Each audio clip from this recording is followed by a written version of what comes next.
So let's get started. Welcome intellectual wanderers. Welcome to our YouTube channel, that is UPSC Geek by NRG. Today we are going to discuss lecture number 4 of ethics, where we are mainly discussing the first chapter, that is ethics and human interface. Just to give you a basic summarization from the previous lecture. In the previous lecture we have already done with the branches of ethics, where we have dealt with the 4 branches of ethics, which was descriptive ethics, normative ethics, meta ethics and applied ethics.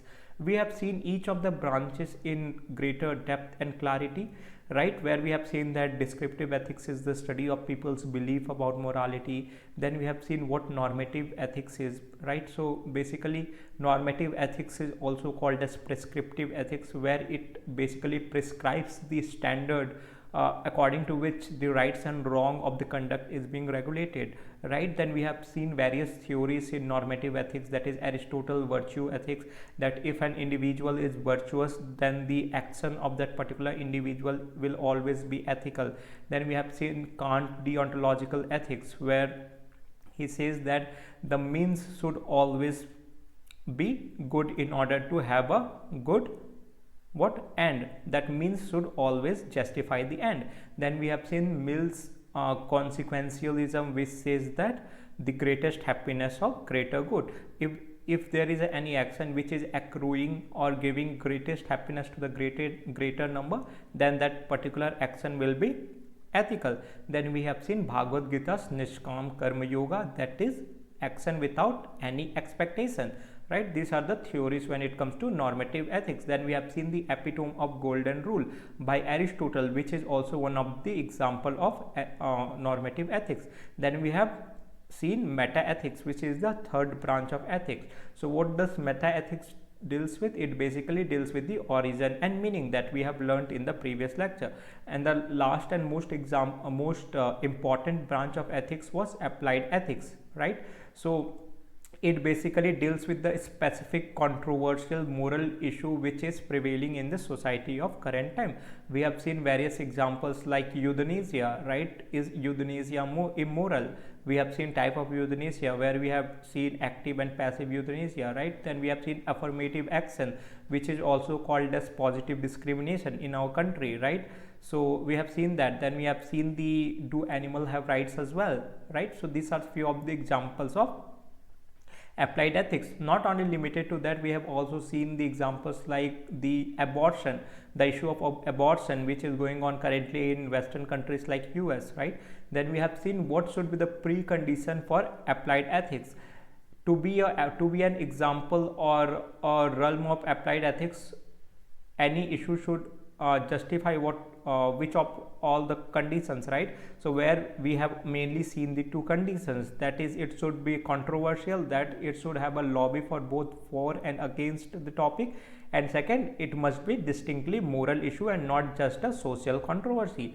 Then we have seen determinants of ethical behaviors, where we have seen individual personality traits, how does it influences in shaping ethical behavior, right? Then we have seen culture, the culture which is part of the country of an individual, right? Then we have seen values and culture in organization or industry, which shapes the industrial or organizational value of the individual, right? Then we have dealt with various questions, and I have received some of the answers which I have evaluated and rendered them the respective feedbacks, and I am really mesmerized by looking at few of the answers. They were really holistic and good. If you guys attempt the similar answer, you guys will for sure have a greater edge in GS paper number 4, that is ethics, right? I will share the answer script as well in my Telegram community channel, that is UPSC Geek by NRG. Just try to join the Telegram community channel. I will give the link in the description. Okay, I will share various copies and etc., which you guys can have a reference to and try attempting a similar qualitative answer. Okay, in today's chapter we will mainly deal with the topics, that is value. Value is one of the most important essence of ethics, and there are several questions which are being asked from this particular essence of ethics, that is value, right? That is what is the difference between value and ethics, right? What is the role of values in professional competence and etc. questions like this has been already asked, and we will also discuss the questions in later slides. Okay, and I will also give you a description of answers, like what is the standard of answer you guys can attempt in the GS paper number 4 to have a good marks. Always remember that the 2E and 2O, okay, this strategy can give you a edge in the UPSC exam. UPSC exam is not a mere selection exam, it is more of a elimination exam, right, where the organization or institution, that is UPSC, it tries to eliminate people to select a few qualitative group of aspirants. So here you have to have a edge over the remaining people in order to book your spot in this particular smaller rank list, right? So it is more of a elimination exam. So how you can save yourself from this elimination? By ensuring quality over quantity, right? In very limited word, how can you effectively present your idea? And until and unless if you don't have the conceptual clarity, if you don't have the hold over the concept, you will not be able to express your ideas in very limited space and time, right? Space and time. So this is the basic idea behind what? The elimination criteria of UPSC, right? So in order to have a good edge over the GS paper 4, we will also see some of the model answer through very graphical representation, where you can effectively express your idea and also save lot of time, right? So always remember 2E, that is ethics and essay paper, and 2O, that is basically the 2 optional paper, right? It can change your sway or direction towards the rank list of UPSC, right? So always have this particular strategy, the 2E and 2O. And the ethics paper, that is GS paper 4, will always give you a moral edge, ethical edge to present your ideas in essay paper as well, I will explain lot of topics which will be very much correlated to these several philosophical ideas that is asked in essay, right? And in like latest trend, it has been noticed that several philosophical questions are being asked in essay questions, right, in essay paper. And ethics paper also have a very greater relation to the philosophy as well, right? Because here we learn the philosophers like Aristotle, Plato, and Bentham, Mill, Kant, and etc., right? And their ideas can also render you a great edge in the essay paper. So here also the ideas or the concept of GS paper number 4, that is ethics, will also help you in the essay paper for better representation and expression of your answer, right? So with this, let's start the topic for the today, that is value. We will deal the concept of value in its entirety. So whenever any question will be asked regarding the values, you will be able to answer that particular question in greater clarity, right? So let's see what value is. What is value, right? So values are individual principles or qualities that guide judgment and behavior of a person or a group. So first thing that needs to be taken into consideration is that values are individual principles, right? It is very much subjective in nature. It only pertains to whom? The individual. In contrast, ethics is something universal, which is a principle of society, right? Ethics is not only limited to individual, but it pertains to the society at large. But values is only confined or limited to individual. The values I have does not necessarily mean that you or anyone else will also have the same value. Let's say, for example, if A's value is being honest, being truthful, being non-violent in nature, right? Non-violent does not mean that B will also have same set of values, right? B can have some different set of values like compassion, right? at in some point of time during the time of crisis, we might also not hold on to the values like honesty. He might engage in wrong deeds and etc., just to have a correct and a good purpose, right? We will see the concept of apad values, what it is, in the later slide, where there is also a concept that in certain the situation of crisis, the individual can also violate or trespass their values in order to have a good or purposeful end or result, right? This is a concept of apad value, right, or apad action. So apad dharma basically. So what is the value? Values are basically the individual principles or qualities that guides the judgment and behavior of a person or a group. Okay, so these things needs to be taken into consideration first, and it can also be used in a answer, right? Values are like an anchor in a ship. Why it is like an anchor in a ship? So when during the time of storm, when during the time of tsunami, what is anchor basically? Anchor is basically a strong pillar or something to which the boat is tied, right? It is anchored, the ship is anchored, so that the storm and all cannot affect this particular boat which is anchored on the shore, right?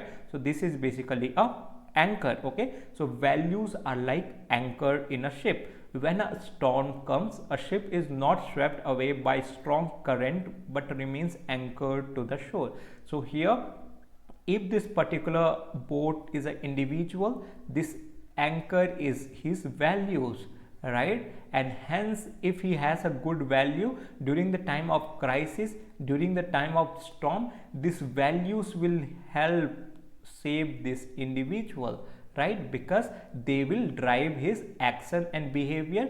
It will also judge or measure the quality of judgment he will engage in, and safeguards the individual in the time of crisis, right?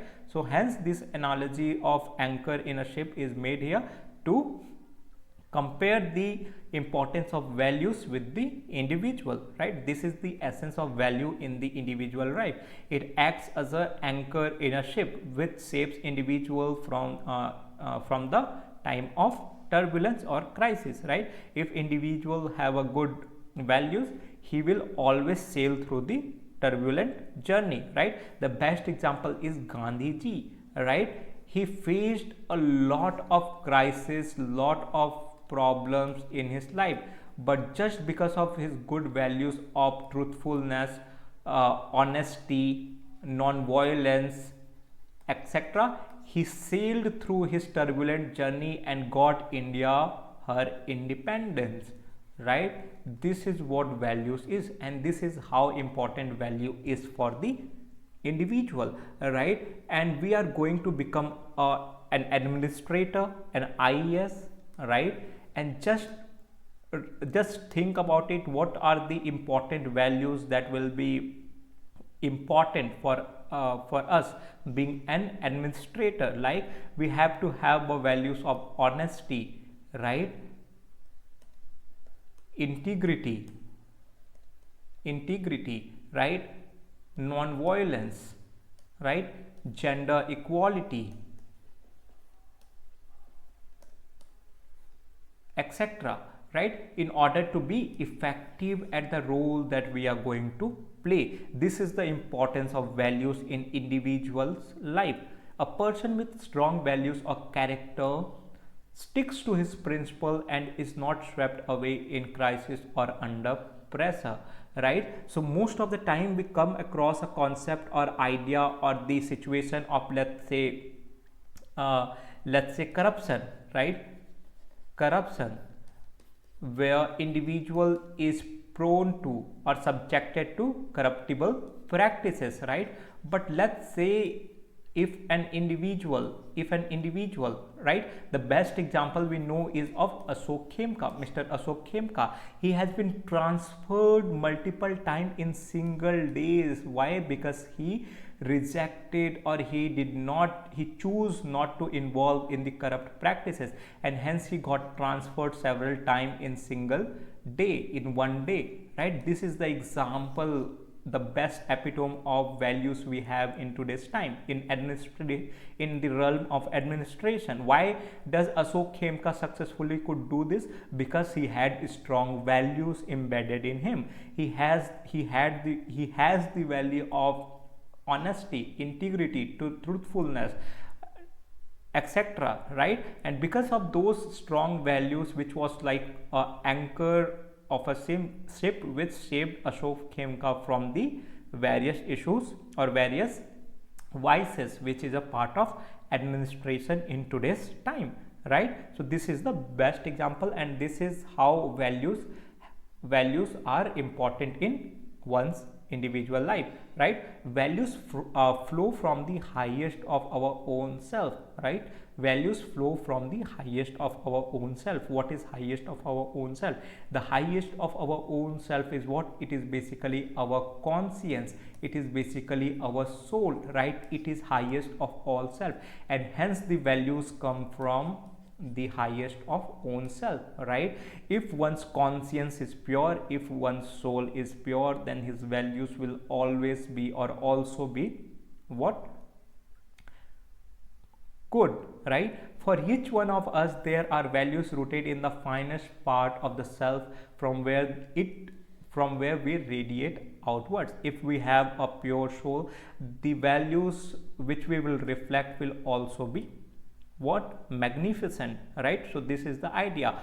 Values always flow from the highest of our own self, that is conscience, that is soul, that is reason, right? So that is where the values come from. Okay, these values are an inbuilt mechanism. It is an inbuilt mechanism. Why it is inbuilt mechanism?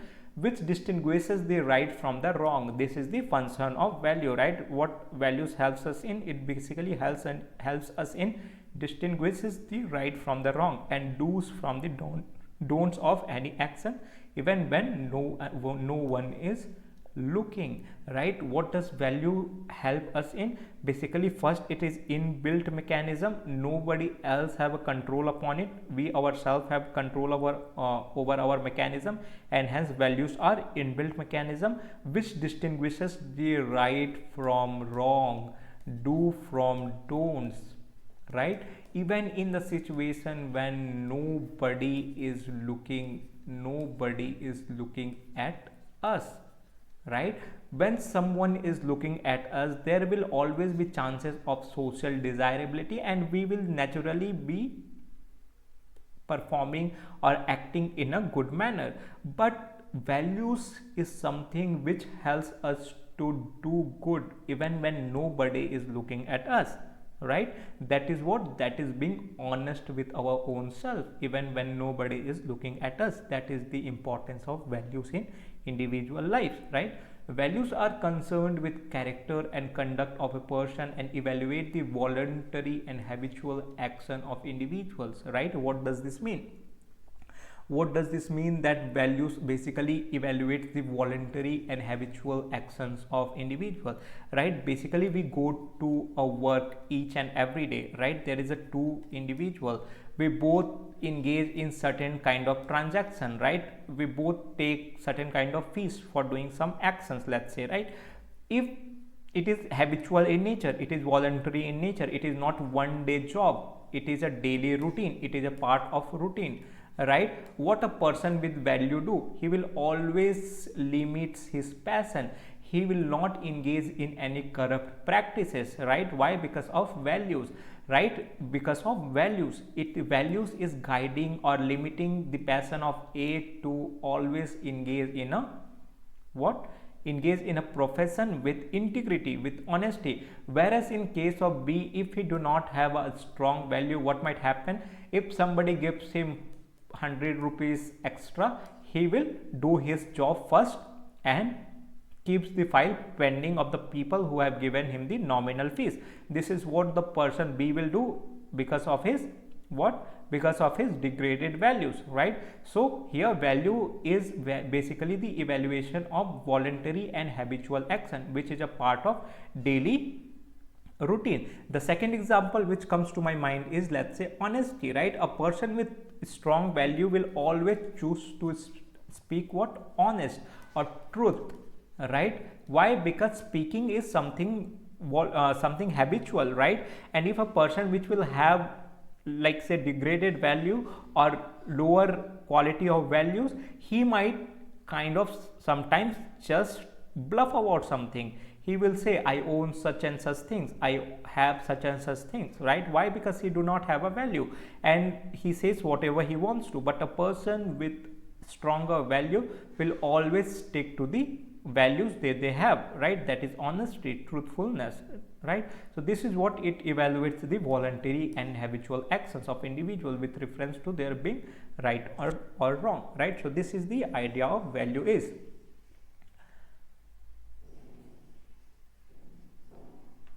Right?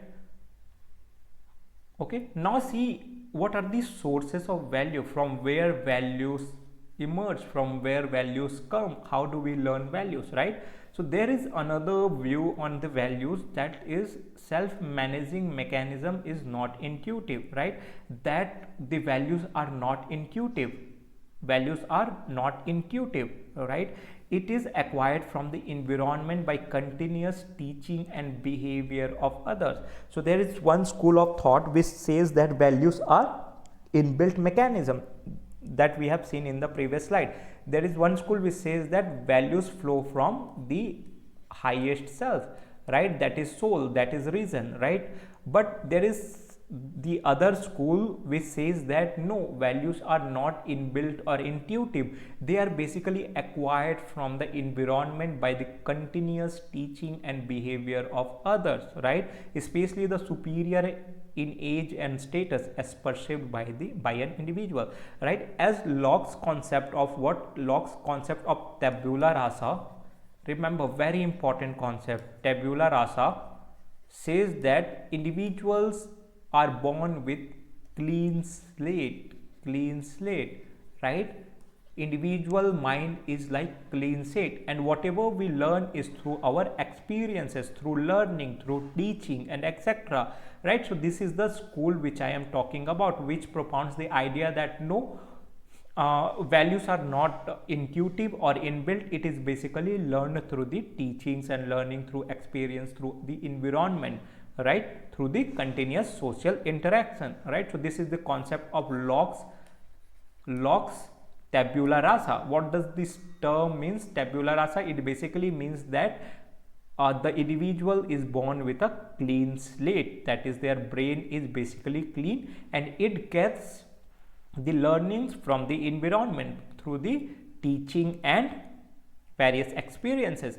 We cannot deny the impact of environment, society, and family on an individual for the values he imbibes, right? Because let's say if there is a value of honesty, if there is a value of integrity, if there is a value of discipline in one's home, in one's family, right, the child of that particular family might also have such values, right? If someone is coming from, let's say, a family of military forces or army, the children of that particular family are also tend to be disciplined, right? They are very much particular about certain things, right? So this is what the example of the learning theory of values is, that the individual learns their value from the environment, from the society and the family, right? Because in individuals' lives, family plays a majority of the role in his learning, right? In his learning. And learning also involves what? Learning of values, inculcation of values in individuals, right? The people's, let's say, in a family, the value of honesty is prevailing or prevalent, right? Everyone are very much honest. There are chances that from the very early of their life, the children will also imbibe that particular value, and they will always strive their best to be honest in particular situation, right? So this is the example of this particular school, which says that environment, society and family have a crucial role in shaping one's value, right? At the same time, we cannot deny the fact that the source of value is within as well, which guides one in making choice in acquisition of learning from the environment, right? And here we cannot deny the fact that it is not just the environment which shapes our value, it is our own self, is our own reason, right? Our own self is also helpful in shaping our values, right? Our character, our traits, our reason, our soul and etc., they also helps us in shaping our value, right? Let's say if someone is reasonable in nature, right? If someone's character are very virtuous, right, he will always have a good values, right? A values of what? Non-violence, a value of what? Compassion, empathy and etc., right? So our inner self as well shapes our values, right? So this is what sources of values are. What are the two sources of values? So one particular schools, they propound the idea of intrinsic sources or internal sources, right? Like our own highest self, like reasons, soul and etc. And the other school is basically they propound the external sources, which is environment, family, society and etc., right? So these are the two sources of values, right? So now let's see the types of values. What are the types of values? So types of values are basically classified on the several bases. So the first basis is on the basis of their importance, right? On the basis of their importance, we classify values into two parts, that is intrinsic value and extrinsic value. On the basis of their importance, right? If there is certain values, let's say beauty, what is the value of beauty is in itself, right? That is the basis of their importance. What is importance? What is the importance of this particular value? And on the basis of their importance, we have two types of classification, that is intrinsic value and extrinsic value, right? What is intrinsic value? Let me clear the board. What is intrinsic value? Intrinsic value is one which has worth in its own right. What is intrinsic value? Intrinsic value is a value which has a worth in its own right. What does it mean? It is an end in itself, right? Let's say truth. Truth is a valuable in itself. We do not have to be truthful in order to attain something, right? Let's say if I have to gain something, if I want to have an idea of social desirability, right? I want to have a great respect in the society. Only just being truthful and etc. will not help me get that, because this is very basic things. Everybody expect us to be truthful, right? It is a kind of end in itself, right? This is the idea of intrinsic value. Why? Because it has an intrinsic value in itself. It is an end in itself. It is a universal value in itself, right? They are good not because of their consequences. They are good because not just because of their consequences, but because they are good in themselves, right? Being truthful is good in themselves. We are not being truthful just to have or gain some consequences or some result, right? The value of courage is good in themselves. We do not be courageous in order to have something or gain something. The virtue of temperance is good in itself. We do not practice temperance just in order to gain something, right? So these are basically intrinsic values which have an intrinsic essence in themselves. They are good in themselves, right? They are not done in order to gain something, right? So this is the importance of intrinsic value. What is the importance? That they have value in their own self. We do not practice certain values to gain something. What is the example? Basically all the universal values will be the example of this, like truthfulness, empathy, compassion, beauty, goodness, temperance, courage and etc., right? They are the universal in nature. we consider them as an end in themselves. We do not practice intrinsic value just in order to gain something or because of any consequences, right? So what is the few examples, like other organizational example? Interesting work, right?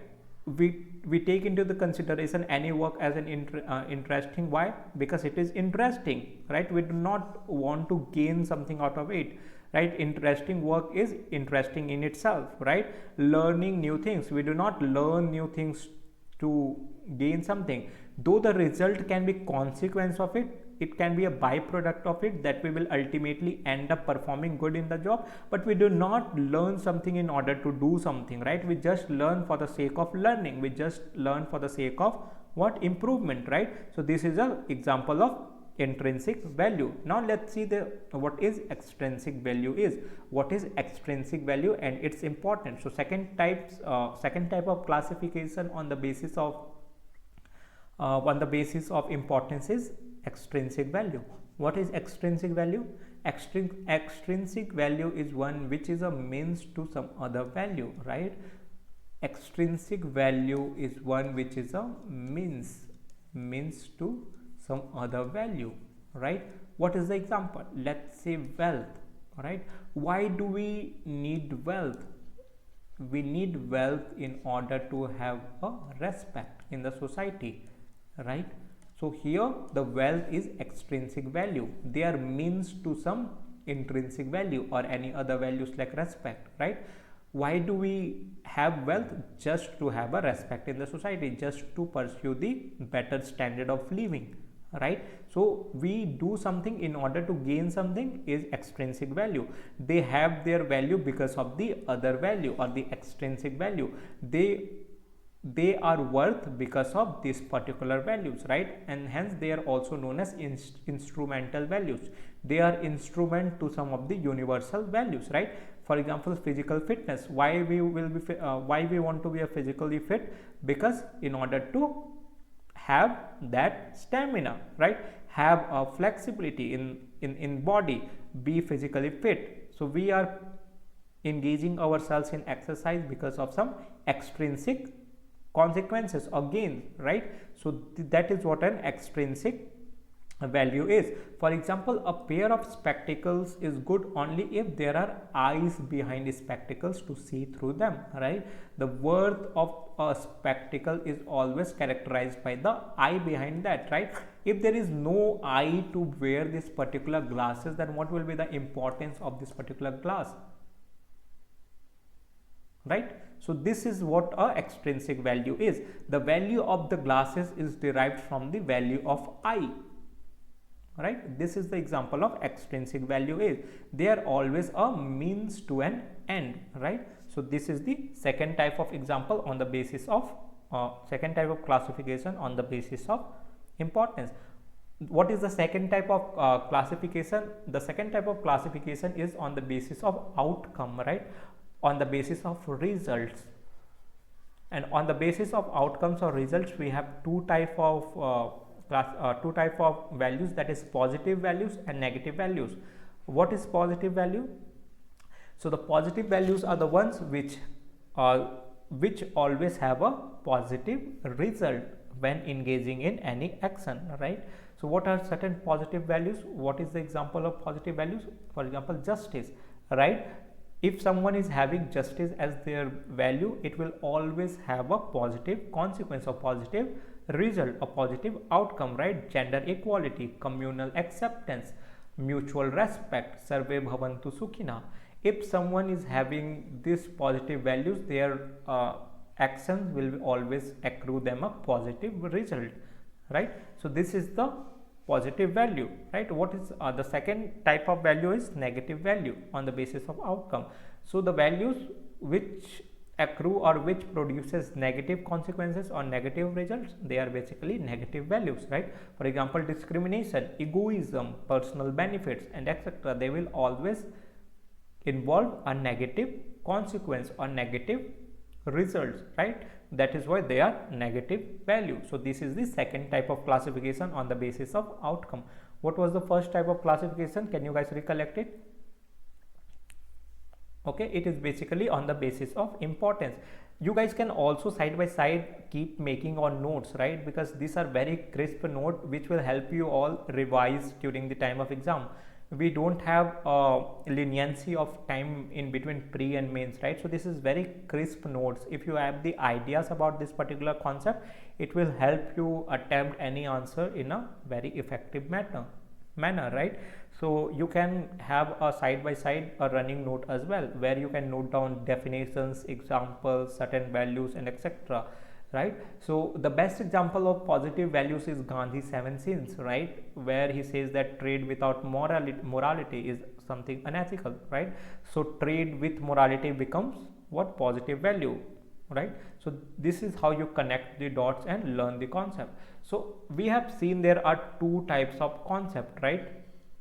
We have seen there are two types of concept, the positive values and negative values, right? So there are two types of values as well, right? So when we will know when values will become ethical, we know when we will realize which values are ethical and which values are non-ethical, right?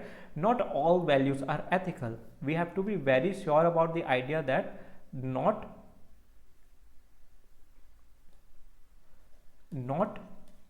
all values are ethical, right? Let's say example like discrimination, right? Child marriage, right? Corrupt practices, right? These are the examples. These are negative, or caste system, right? These are some of the negative values, right? And by knowing all these things, which was one of the most prevalent values during the society in once upon a time, are no longer in use today, right? So there are negative values as well, right? Even to this day we can see certain negative values like child marriage, which still exist in certain remote locations of our country and states like Rajasthan, right? We have seen practices like voluntary killing, euthanasia. We have seen practices of khap panchayat and etc., right? They are not considered to be good values or ethical practices, right? So when we will decide, or when we will know that which values are ethical and not, right? So we need two certain conditions. We require two conditions to decide whether any value will be ethical or not. We need two conditions. All right, what are the two conditions? It must satisfy to be ethical. The first condition is that it should not harm anyone. Any value should not harm anyone. This is the first criteria it must satisfy in order to be ethical. What is the second criteria? The second criteria is it must be useful for humanity, right? Humanity. Let's for example consider slavery. Slavery was considered to be ethical once upon a time, but it was not useful for humanity. Why? Because it was having a ill impact on certain class of people, right? And hence it was considered as not useful for humanity, right? Because majority of the people were being exploited, right? And hence this was eliminated from the society, and it was regarded as an vices in the society, right? So any value to be considered to be ethical, it must satisfy two conditions. What are the two conditions? The first, it should not harm anyone, and the second important criteria is that it should be useful for humanity. It should be progressive in nature. Any value should be progressive in nature, right? Like example, empathy, compassion, right? Gender equality, caste sensitization, caste sensitization, gender sensitization, right?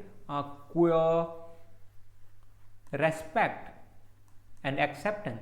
These are considered to be some of the progressive values in the society, right? And this type of society will always be considered as an ethical value, right? So these two criteria should always be taken into consideration. What are the two criteria? It should not harm anyone, and the second is it should be useful for humanity. The third is it should be progressive in nature, right?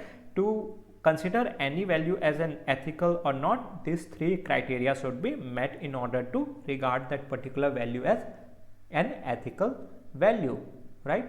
So this is the idea behind it, right? So now let's see what is the fourth concept. It is basically the crisis of value, right? There are direct questions which are being asked from this particular concept. What is crisis of value, right? Define crisis of value. What's your perception on crisis of value?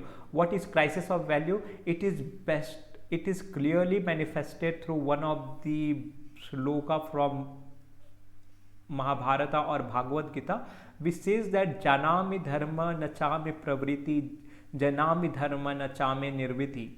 What does this mean? It is basically a Sanskrit slok,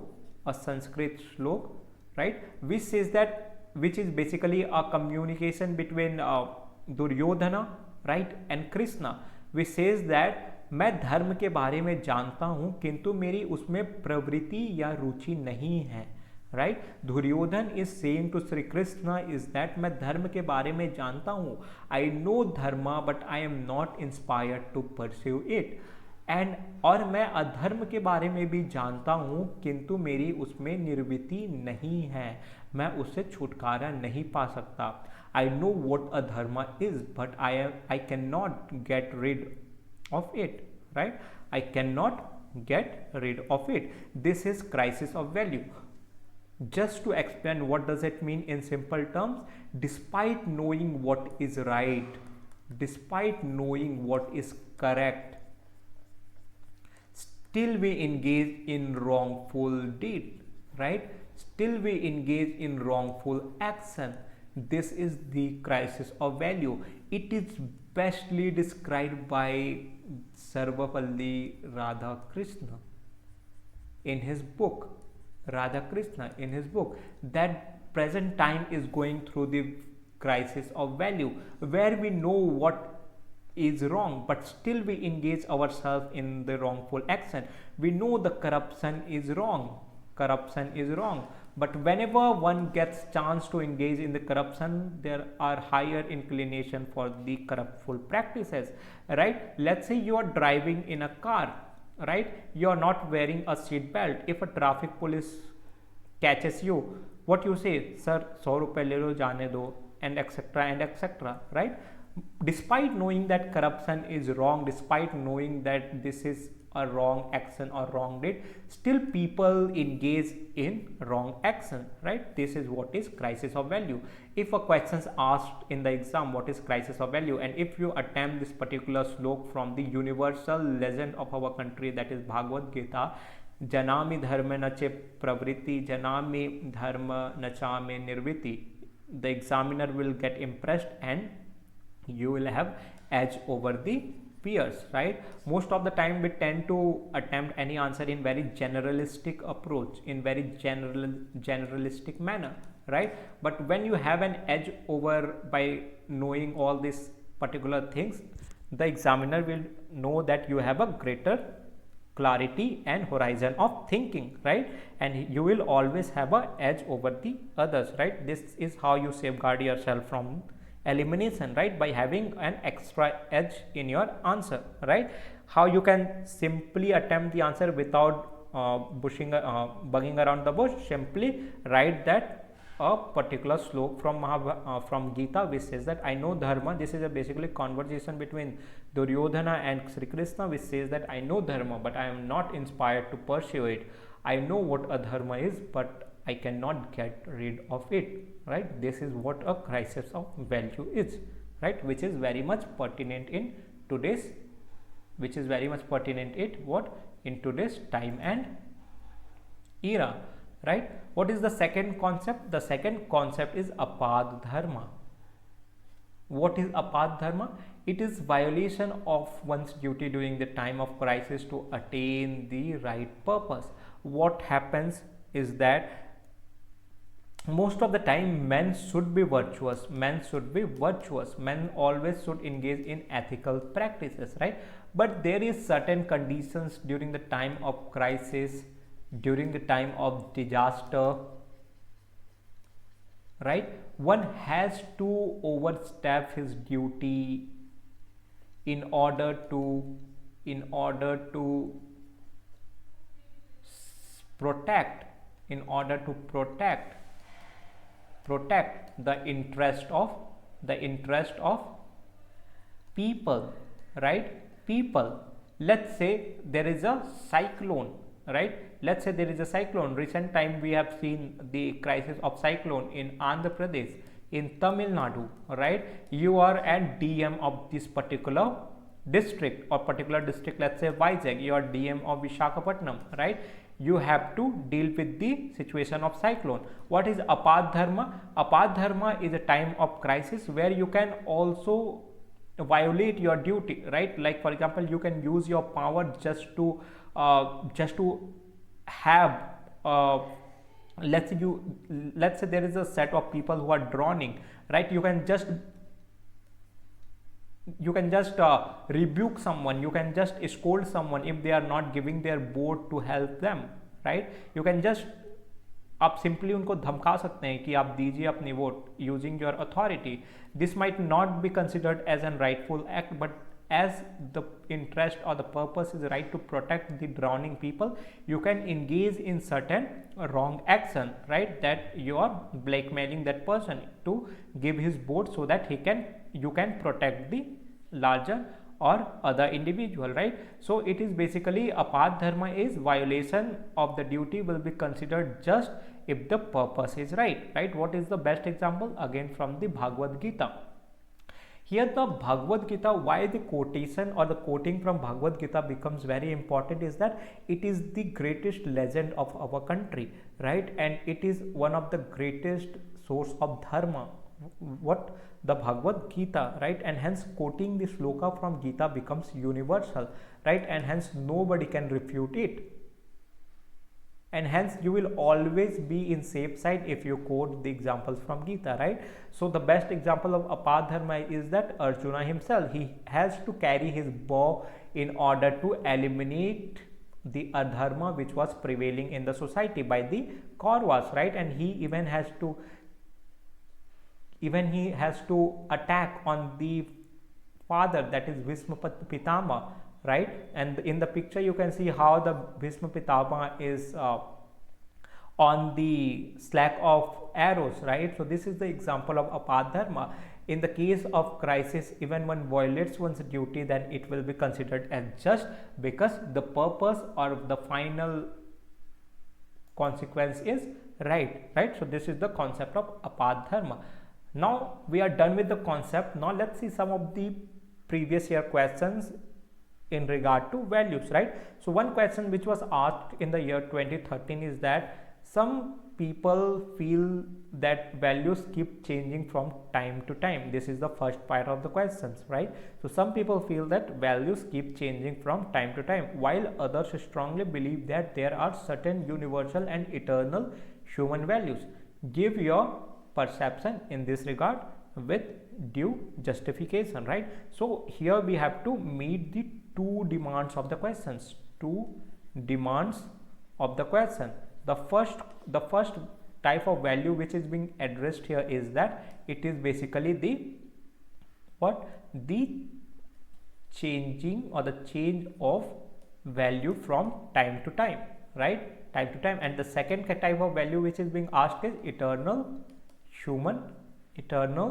human values, right. So let's try seeing how can we attempt the answer, right. So the first demand is the change of value, right. So how can we attempt the answer? You can simply start by giving a definition of what values are, right? Values are basically the yardstick or subjective standard through which the action and behavior of individuals are guided or judged by, right? This is the basic or simple definition of values. You can also mention in example some of the values like honesty, integrity, truthfulness, non-violence, and etc. Right? Now you have to attempt the first demand of the question, that is changing nature of the value from time and situation. Right? So values changes with time and situation. Values changes with time and situation. As you guys can also take the note, this is very important, you will not find certain this content anywhere, right? So values changes with time and situation as the society evolves. The first condition is as the society evolves, the values changes. For example, caste system, right? Caste system was one of the most prevalent value during once upon a time, but as society evolved, people became more literate. This is no longer in practice today. So this type of values are changing with time and situation, right? What is the second question? When there is a values change through cultural acceptance, right?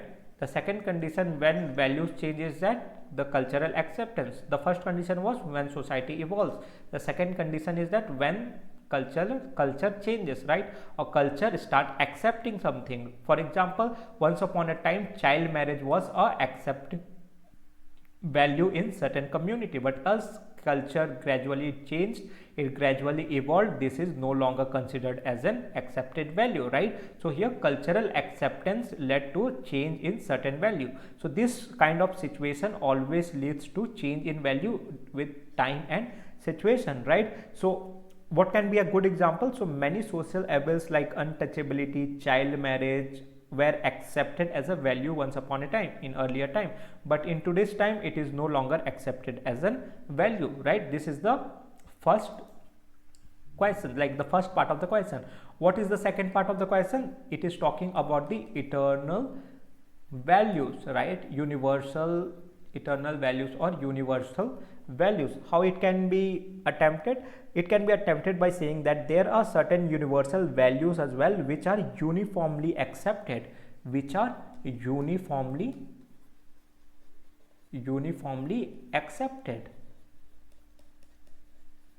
They are universally in nature and uniformly accepted, right, for the betterment of entire society, right? What are such eternal values? For example, justice,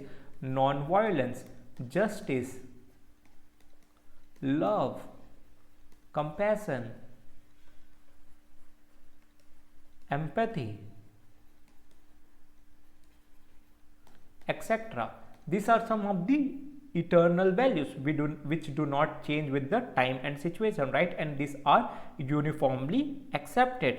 Let's say the love is considered as a good value in India, it will also be considered as good value in US, right? Compassion is considered good in India, it will also be considered good in some other country, right? So these are some of the universal values which are uniformly applied, right? The best example of this is when you have to give someone very important name, the example of Kant's categorical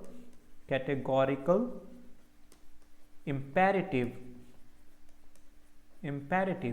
becomes very pertinent here. We will see the concept of Kant's categorical imperative in greater depth when we will do the philosopher and thinkers part, but just know that the Kant's categorical imperative declares that values are universal in nature. Values are universal, they are exceptionless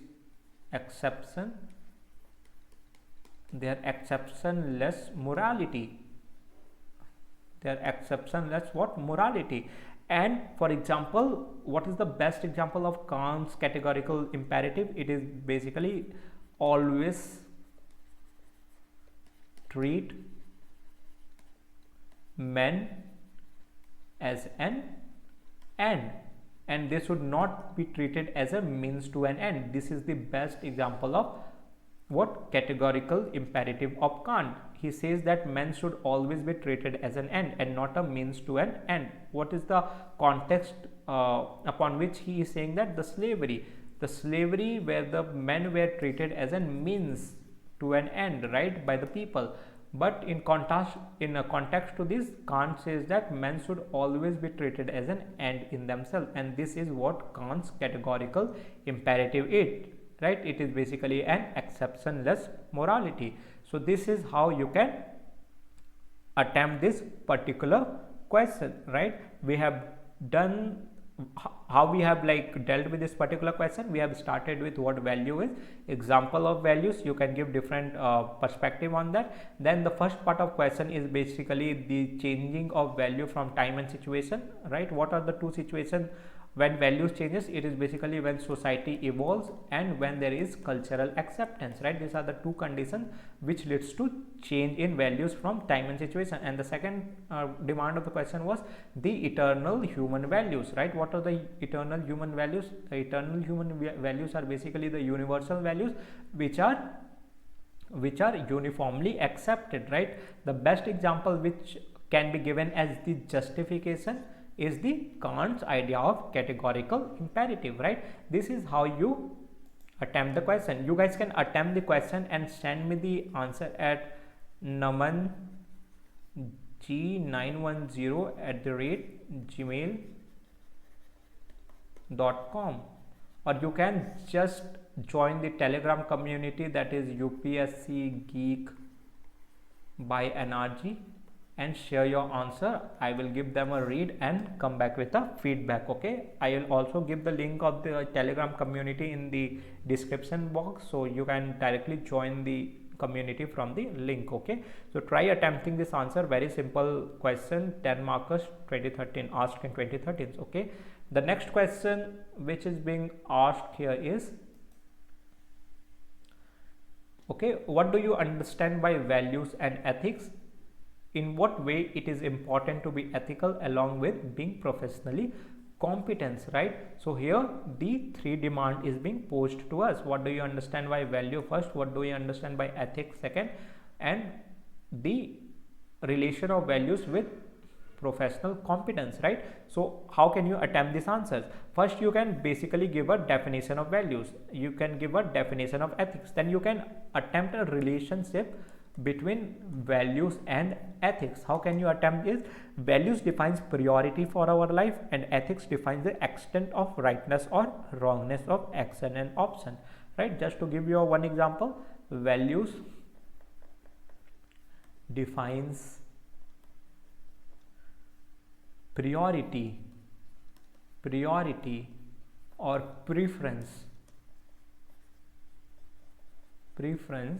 for our life, right? And ethics defines the extent of rightness or wrongness of actions, right? This is what a relationship you can give over the between the values and ethics. You guys can pause the video and note it down. Okay, so this is how you can attempt the first part of the question, by giving a general definition, then giving a relationship. Then the second part of the question, what is the relationship between the value / ethics and professionally competence. Okay, competence. So here you can draw this particular graph where the y-axis will basically explicit the values, higher values, lower values, and this is higher skill. Okay, higher skill or competency. If someone is having or someone is high in value plus high in skill, he will always be considered as the best, professionally best, right, the best.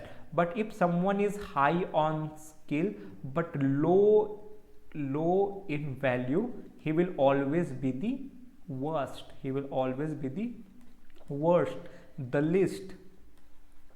The best example is they will be dangerous. The most important thing is they will be the dangerous. What is the example? The examples are basically, let's say, the refugees, the Indian fugitives like Nirav Modi, right? Nirav Modi, Vijay